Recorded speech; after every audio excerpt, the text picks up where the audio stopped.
essa coisa toda começou errada, porque, primeiro, o Sérgio Moro, ele entra dentro de um processo como parte interessada, pouca gente, pouca gente se dá conta, que ele quer entrar ou entra no meio de um processo como uma espécie de assistente de acusação.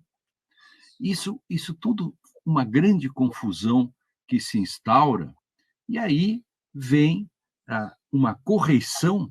É muito difícil. Veja que também, é, quando as coisas são complexas assim, nunca tem uma resposta simples ou fácil, e se ela existir, é errada. Primeiro, terei que fazer um mapeamento, né? Eu conheço bem isso porque acompanhei de perto, mas é muito difícil para as pessoas entenderem, por exemplo, o que é uma correção parcial.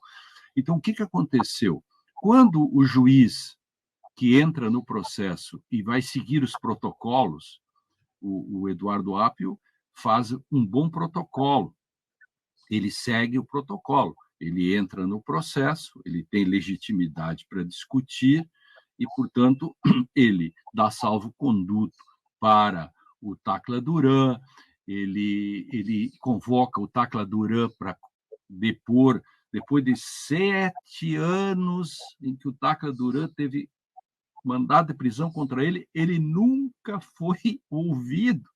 Isso é um escândalo. Não há no mundo alguém que não possa ser ouvido pelo juízo e pelo Ministério Público que o acusam. Bom, o que fez o Eduardo Apio? Bota tudo no papel, segue os protocolos, e aí entra o Ministério Público, que não se conforma, porque o Ministério Público tem um problema aí, que é o Ministério Público faz agir estratégico. O Ministério Público devia se comportar como magistratura, alguém isento, mas claramente o Ministério Público, nesse caso, ela toma um lado. E, portanto, também o procurador da República ele devia se considerar suspeito.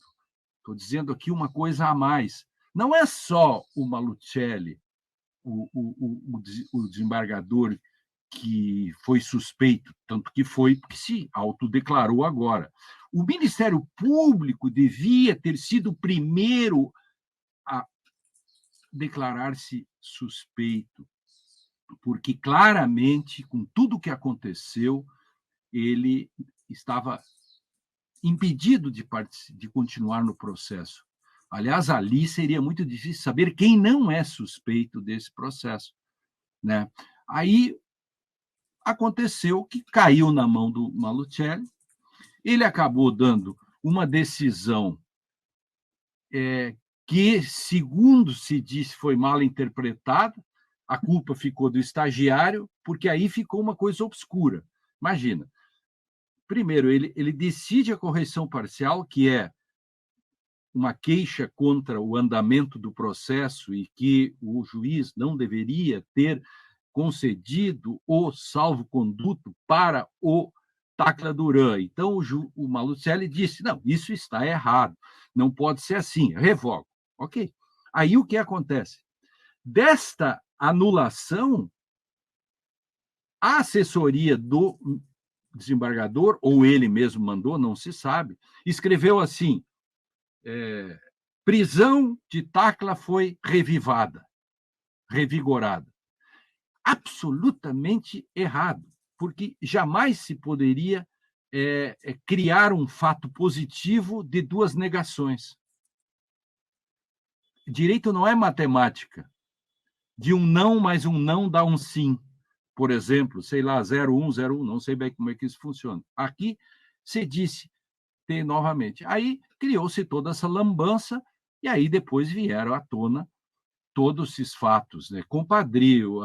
Bom, tanto é que hoje são tão fatos que o próprio juiz admitiu e já é impedido por ele mesmo ter feito. Aliás, se Sérgio Moro tivesse feito isso na época, o Brasil não teria tido tentativa de golpe de 8 de janeiro, porque cá para nós, esse PowerPoint que está aí, se a gente fizer um círculo em roda dele e botar uma flechinha no final, você vai dizer resultado final, 8 de janeiro.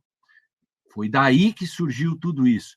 Se à época Sérgio Moro e Dallagnol e outros tivessem cumprido seu dever e se dado por suspeito, e aliás, como o Malochelli está fazendo agora, o Brasil não teria passado por tudo isso que passou, e vou dizer mais, nem o bolsonarismo existiria. Eu não quero criar aqui a tese aquela do teoria do caos, né? Uma borboleta bate as asas na China e sairá um tsunami no Chile.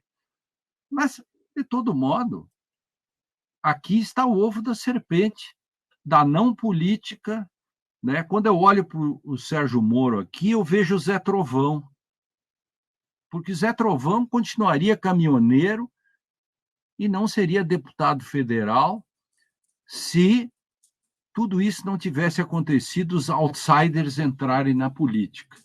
Simples assim, né?